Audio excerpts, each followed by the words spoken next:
Okay, so one of the things that I wanted to make sure we were all clear on is that today's lecture is the last part of chapter 6. So next week, Wednesday, your chapter 6 test is due. It'll open on Monday and it'll close Wednesday at 11:59. Monday, I don't have a regular lecture scheduled. I have time scheduled in for you to take your test. Now, that doesn't mean that you have to take your test on Monday. It just means as sort of a swap for a test that would normally be taken in class time. I left that class period open for you to take it. Okay? Now, nope, it will be on WebAssign. I don't have another way to do it.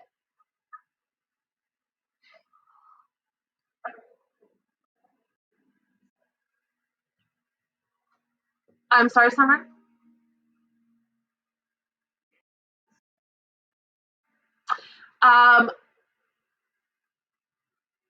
Yeah, yes, yes. But I may have to find a way to have you submit pictures of your work or to type in your work or something. At least on some problems, if not all of them.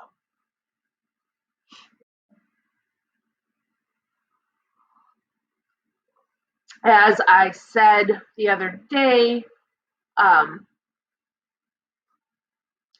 while I don't have any serious concerns about anyone in this class, there have been some other courses where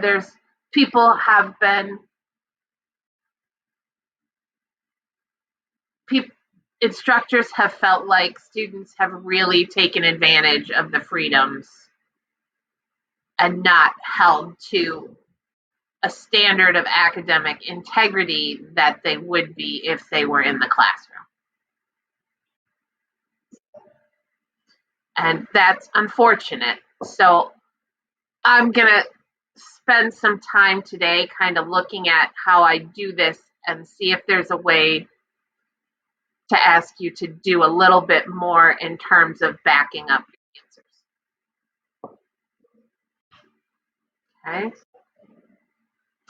Austin, any questions from you about that?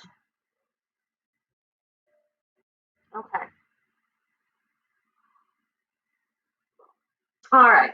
So then what we have to cover today is some applications.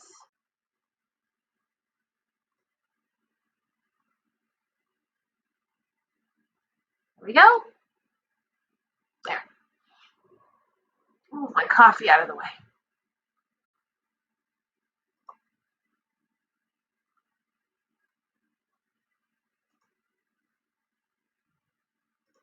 It really likes to put these lines in here. I don't know why. Okay.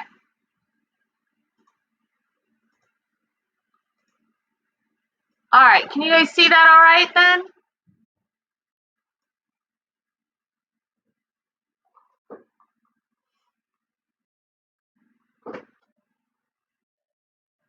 Okay.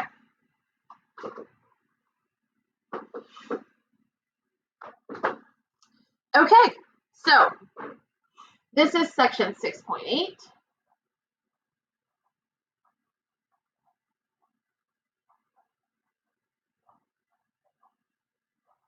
And we're looking at applications of quadratic equations.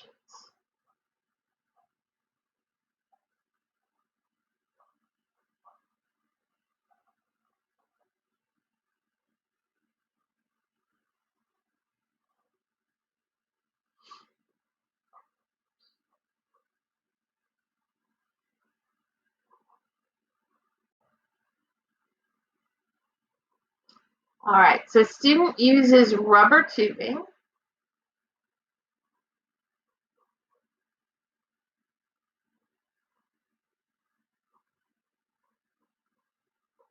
to launch a water balloon.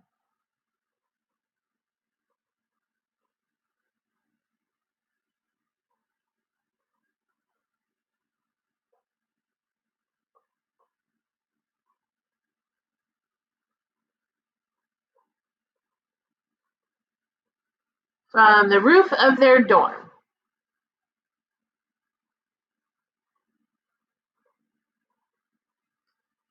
Height h of the balloon, t seconds after launch,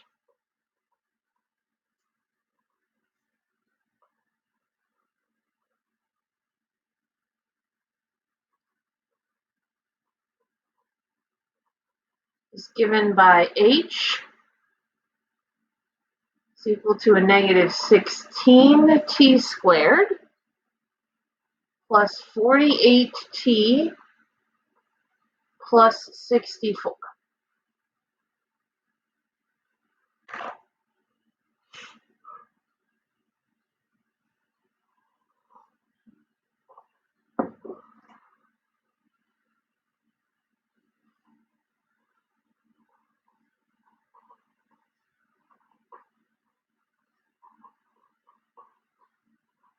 Oops, I forgot an N.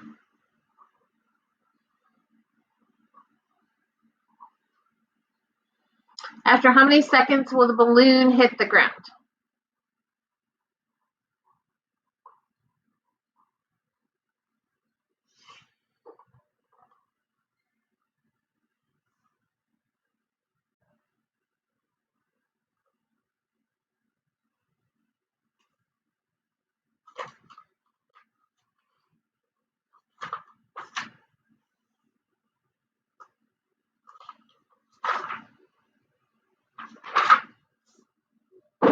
Okay, so with a problem like this, there's a lot to sort of unwrap. It's important to understand that the h is the height and t is seconds.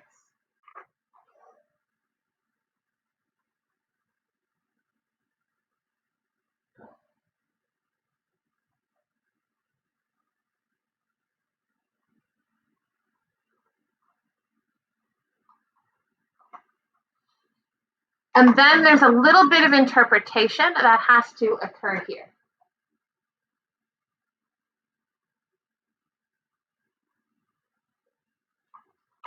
When the balloon hits the ground,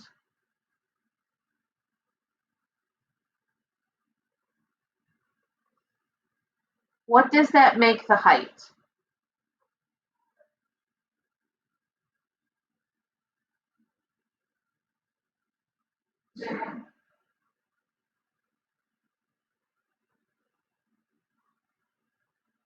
So they are asking you, when the height is equal to 0,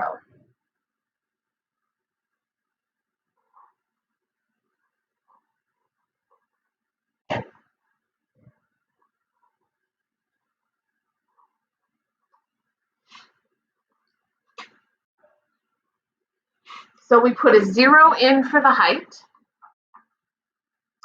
and we check the same things we were doing yesterday.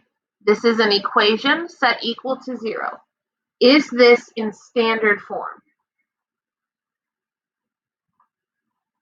Yes. Then can you factor it?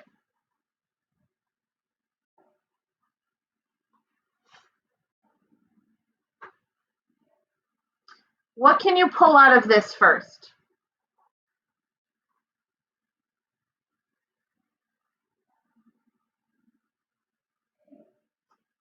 Go bigger.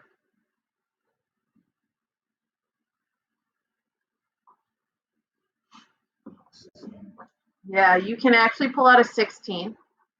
And since our lead is negative, we're going to pull out a negative 16, leaving us with a t squared minus 3t minus 4.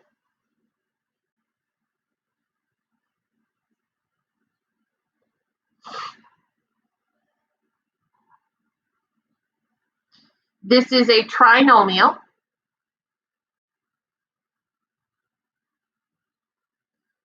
So if we use the a times c, we want to multiply to get to a negative 4, and we want to add to get to a negative 3.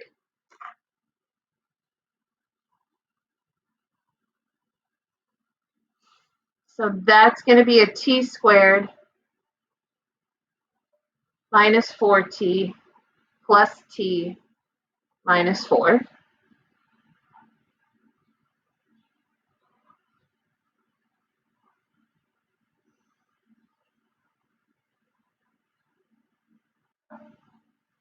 So I'm going to have a t times a t minus 4 plus a 1 times a t minus 4.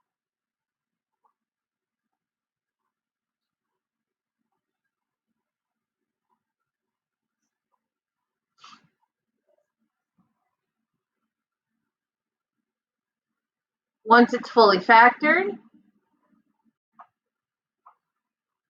we can use the zero product property, which says either a negative 16 is 0. Well, that's not going to work, right? Or the second factor is 0. Or the third factor is 0. So now I've got to solve these mini equations. So t could equal 4, or t could equal a negative 1.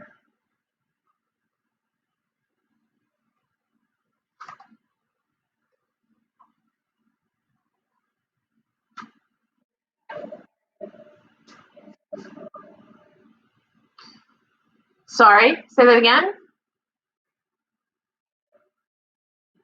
Uh-huh.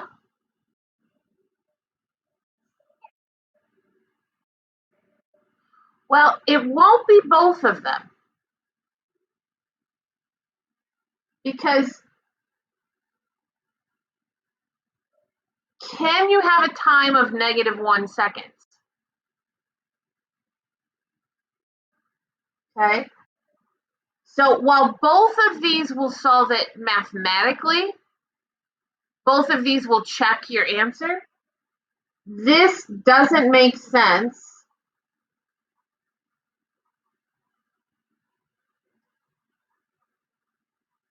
for the real world.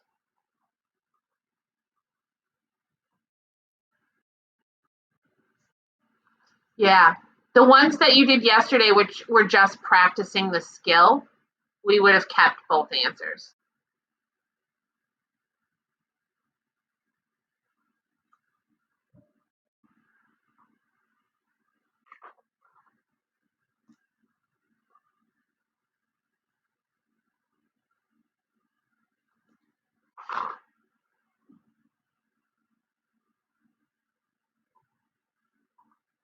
And so we've got 4 seconds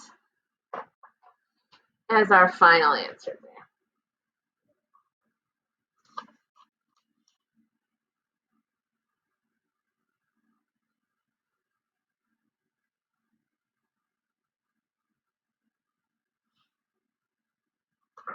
All right, good there?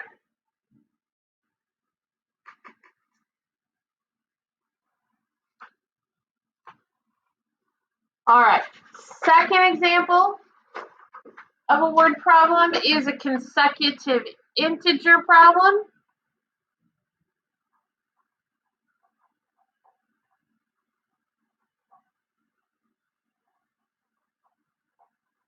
We have done these before, so a couple of things to remember.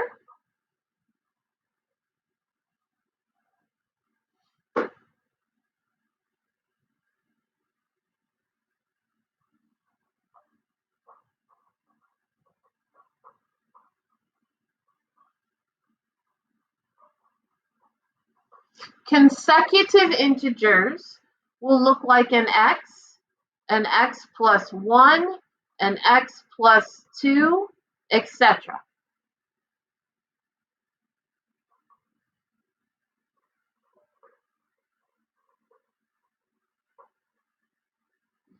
Consecutive even integers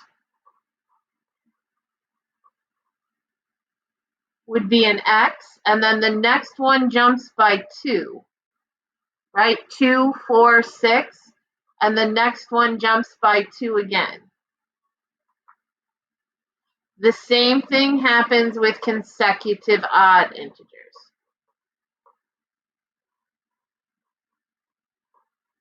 They also will jump by 2.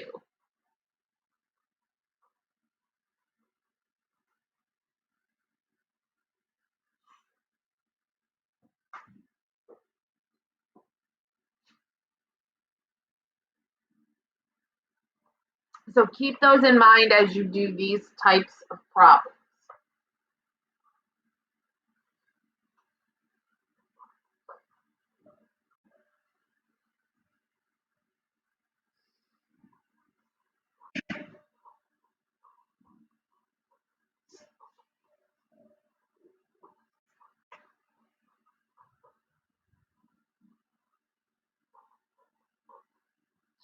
All right, so here's a basic problem. The product of two consecutive odd integers is 255.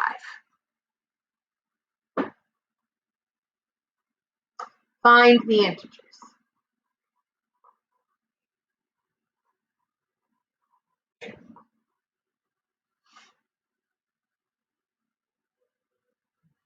All right, product means we're doing multiplication. Two consecutive odd integers means we're going to have an x times an x plus 2. And that will have to equal is 255.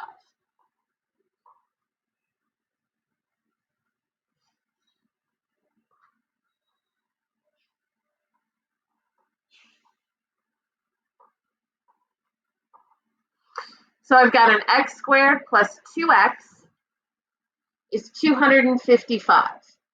Same things that we did yesterday. Is this in standard form?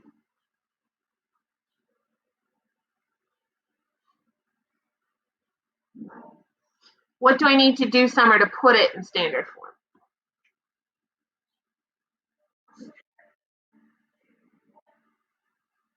$255, but okay. So x, yep, minus 255 equals 0.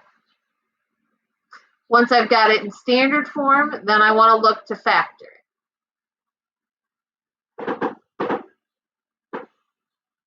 So we want to multiply to a negative 255, and we want to add to a 2. Okay, when the numbers are really big like this, I often move off to the side and try to do my factor pairs. So 1 with 255, 2 is not going to work. 3 will work. 3 times 85. 4 won't work. 5 should work.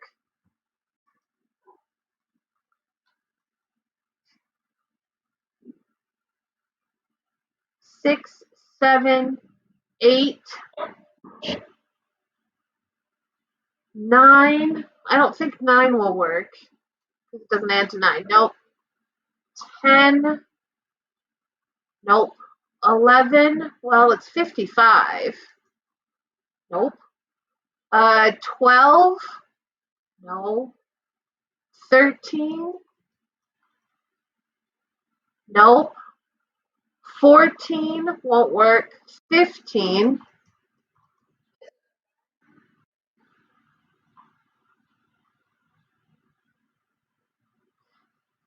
No, it wasn't prime because I was able to get a 3 and a 5 in there.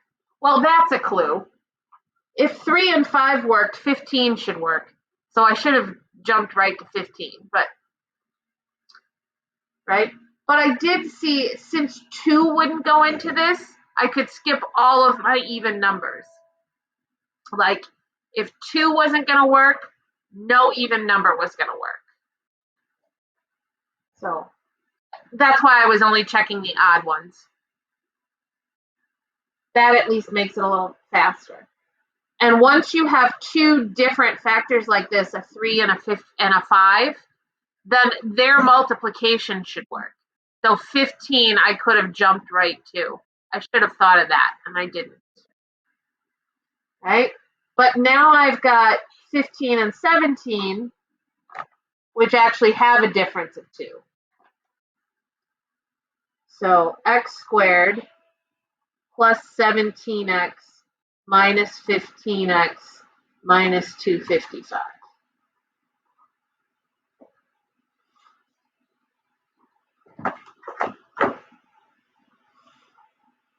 X plus 17 minus 15, x plus 17.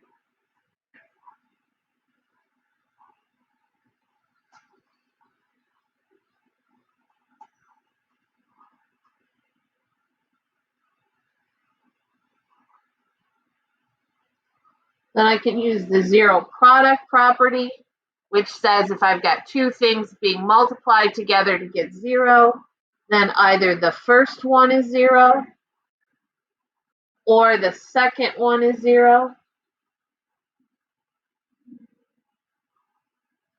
And I can solve those minis.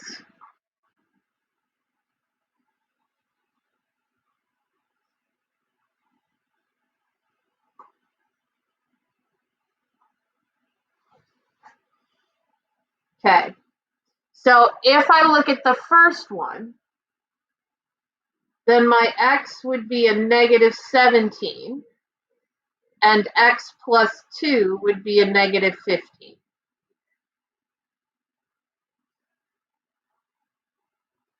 Or my x would be 15, and my next consecutive odd integer, x plus 2, would be a 17.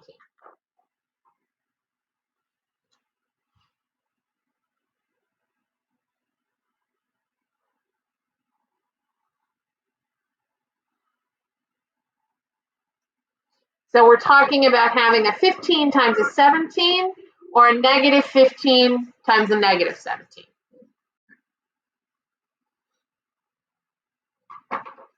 This didn't have any other information. So it could be that I need the positives, but it could be that the negatives are okay. For example, if these were like measurements of something, I would probably just use the positives. If these were people's ages, I would just use the positives. Because people can't have negative ages. And if we're taking a measurement, we usually don't say the room is a negative 17 feet by a negative 15 feet. It just doesn't happen. We usually want the positives.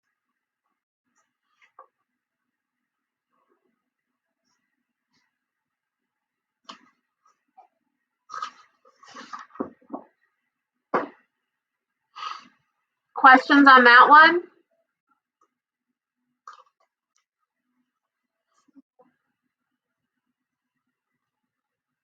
Okay. All right. The third application uses some geometry, as does the fourth.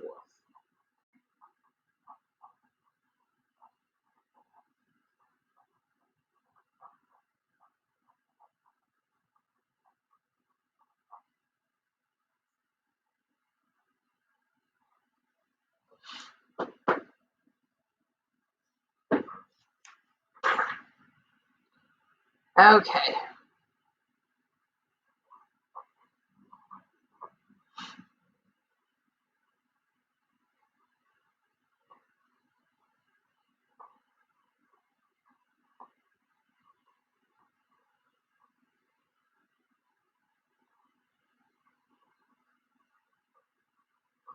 All right, so here we're going to have a rectangular X-ray film that has an area of 80 square inches.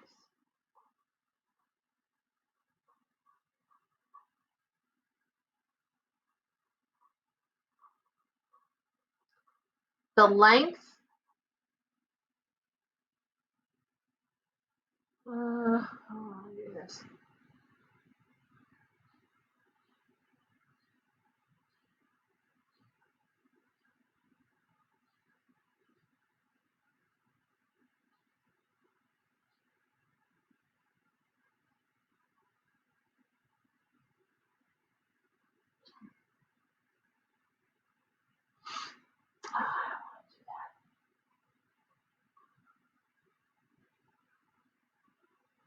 All right, let's say the length is 11 inches more than the width.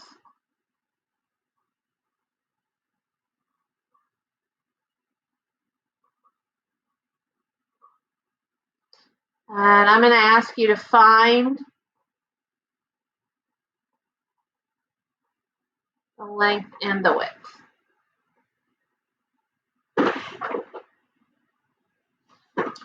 As with many things in geometry, people often find it helpful to make a drawing.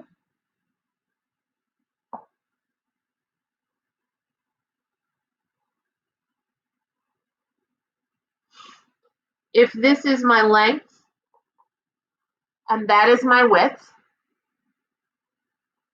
we've said the length is 11 inches more than the width.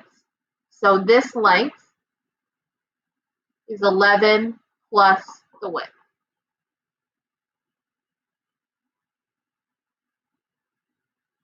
We also know that the area is 80 square inches.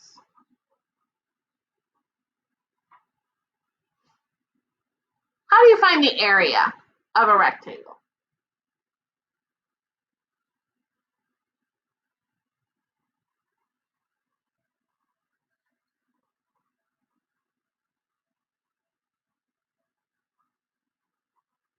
The area of the rectangle is going to be the length times the width. This allows us to set up an equation so that 80 would be the 11 plus W times the W. I kind of like this the other way around. So I'm going to do W 11 plus, W plus 11.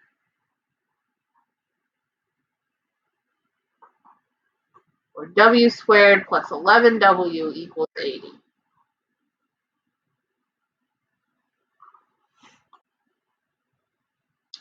And we need to do all the same things as yesterday.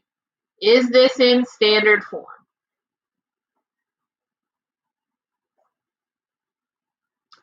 Nope. So I'm going to do a W squared plus 11W minus 80 equal to 0. Then we want to factor. So I'm looking for two numbers that when I multiply them, I get a negative 80, but when I add them, I get an 11.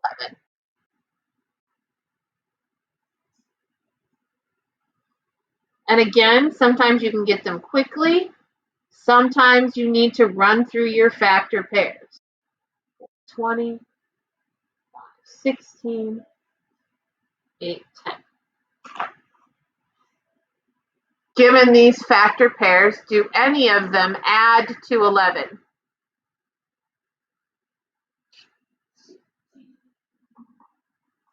So I'll have a W squared plus a 16W minus 5W minus 80.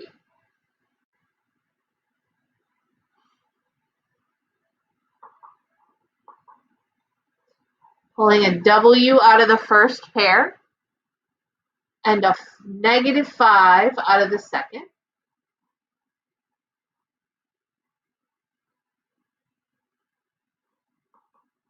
we get a w plus 16 times a w minus 5 equals 0.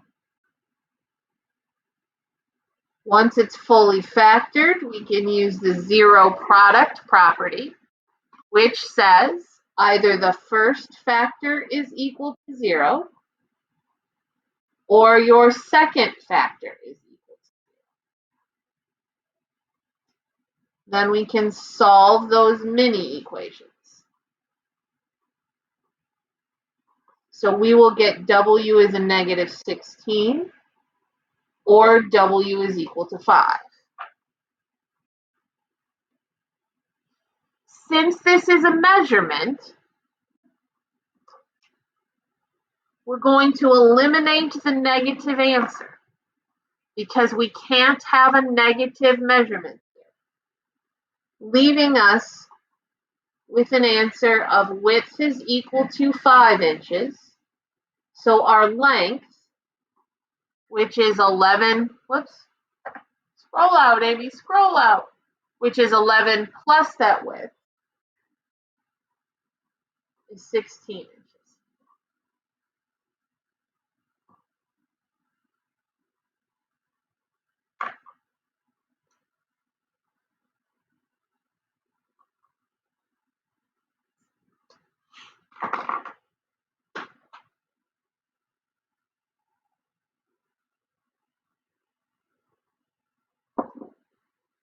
Did that one go okay?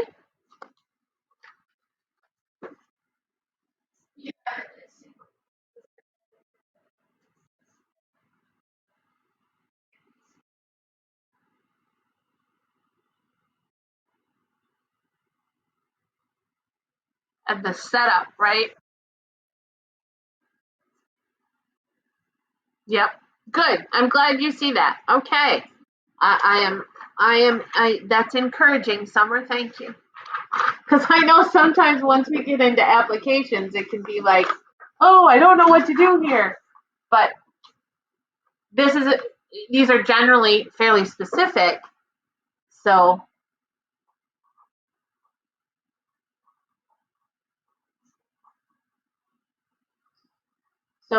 you're right, it is very repetitive.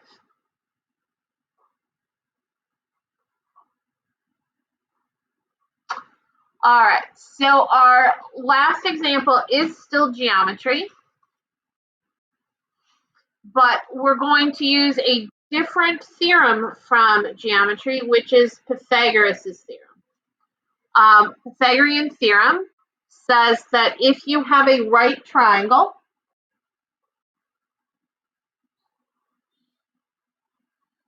with legs of length A and B and a hypotenuse of length C, then it must be true that the square of the legs, the sum of the square of the legs is equal to the square of the hypotenuse, said by the Scarecrow in The Wizard of Oz.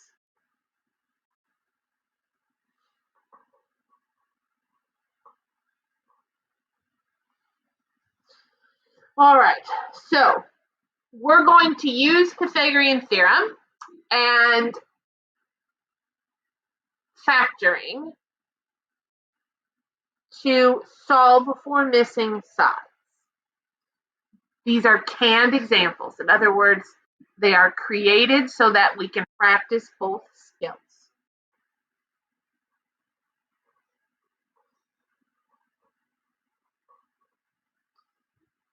The long leg of a right triangle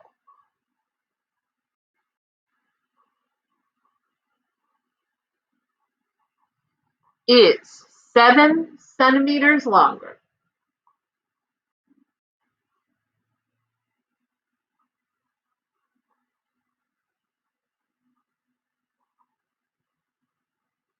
than the short leg.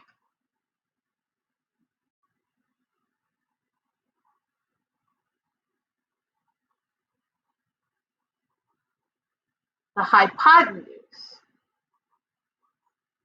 is 8 centimeters longer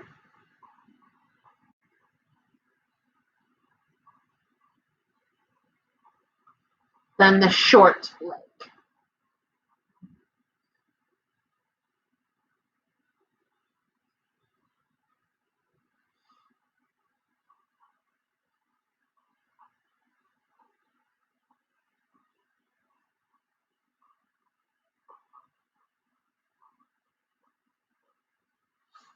We have to find the lengths of each side.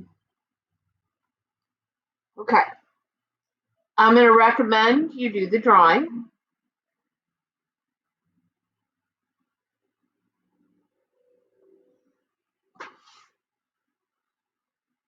Make sure it's clear which is the short leg and which is the long leg.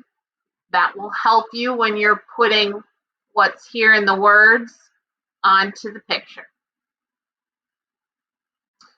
The long leg of a right triangle is 7 centimeters longer than the short leg.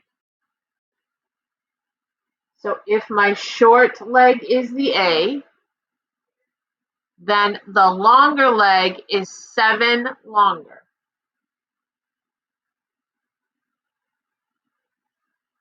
Or A plus 7. The hypotenuse, that's the side across from the right angle, is 8 centimeters long. Or A plus 8.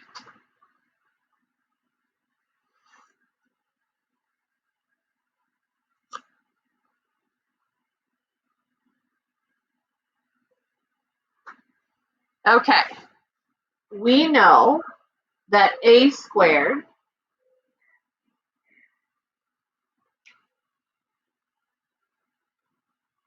plus B squared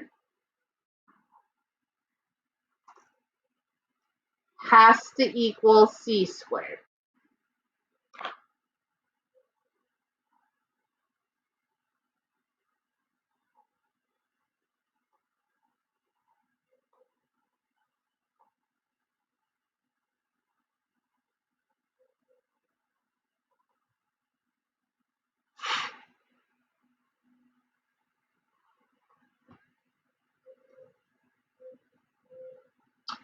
All right, so there's what I'm working with to start with.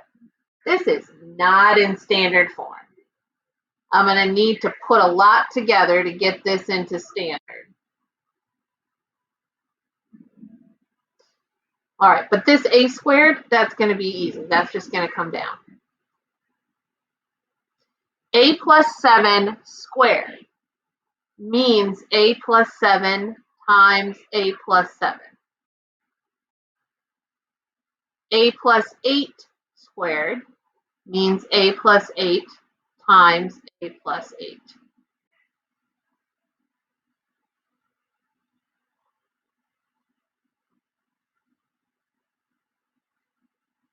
Now, I can FOIL this, or I can remember the pattern for the perfect square. It's an A squared plus 7A plus 7A plus 7 squared.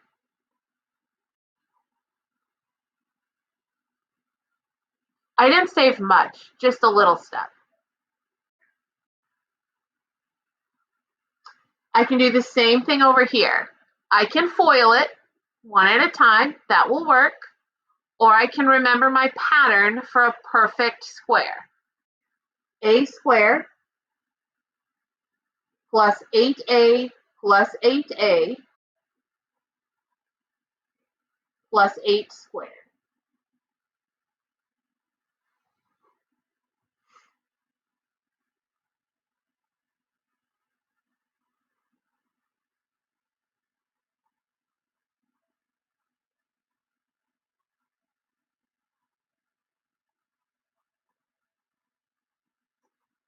Okay, now to get this into standard form,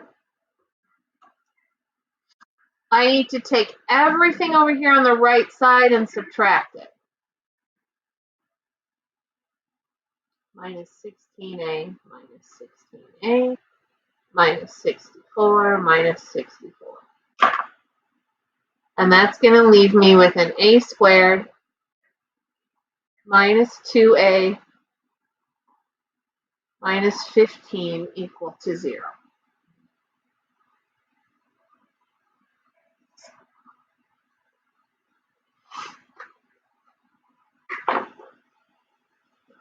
Oh, well, that's kind of nice. Because those numbers are a lot better than anything else I've seen so far this problem.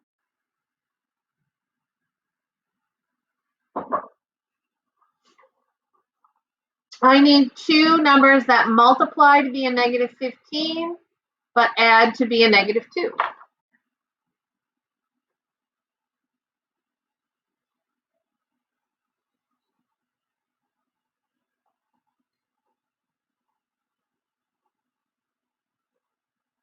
I'm doing a negative 5 and a positive 3. Pulling an a out of the first two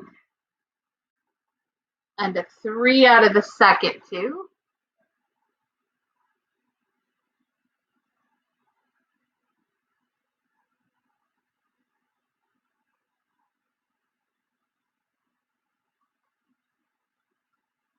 Once I have it factored, I'm using the zero product property,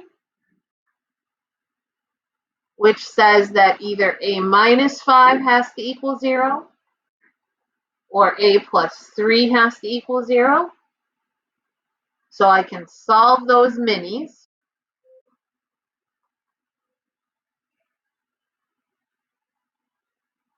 And we get a is equal to 5 or a is equal to a negative 3. Can I eliminate one of those answers?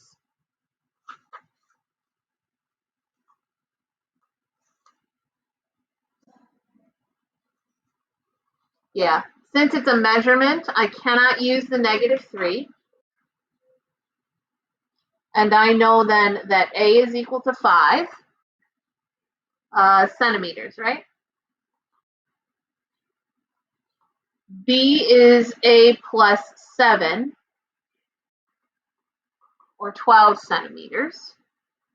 And C was a plus 8 or 13.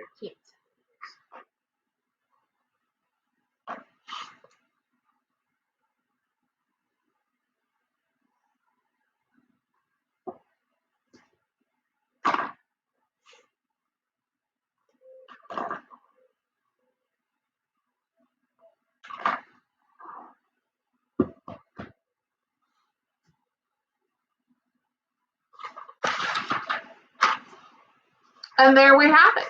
The sides of this right triangle would be 5, 12, and 13.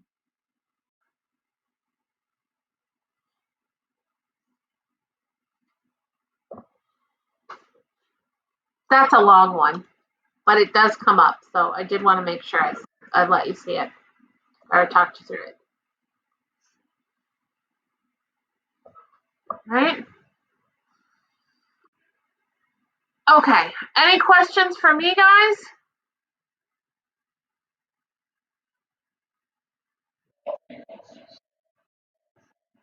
Okay. I'm here if you need anything. You've got, let's see, where are we in terms of homework? You've got assignments due tonight and tomorrow, and then this assignment is technically due Monday. My advice on this last section would be, excuse me, would be to do a couple of problems, preferably every day of the applications. If you try to sit down and knock out, 12, 15 of these problems at once, it might get too frustrating. So I might try and just do 2 or 3 problems and then walk away from it and come back to it a different time. Right? No, I should have switched the one till tomorrow. If I didn't, Austin, email me, but I'm pretty sure I did it yesterday.